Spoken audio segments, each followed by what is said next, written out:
Hey guys, and welcome back to this channel. In this video, I'll be showing you guys how you can create a green screen video on CapCut PC. So get your video, could be anything you want. I'm just going to select this one. Remove background and select auto removal on the video. And you're just going to place it on the, actually you can place it on the first track. Go to canvas, first layer, sorry. Go to canvas, go to color, and then you're just going to select the green screen. Well, the green color. I'm just gonna select this one so it's brighter, and there you go.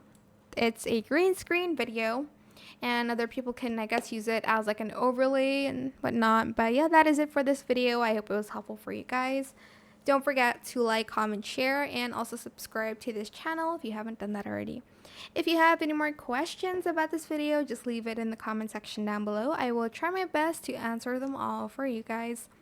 And if you found this video helpful, please click the thanks button as well. That is it. Thank you so much for watching. Bye!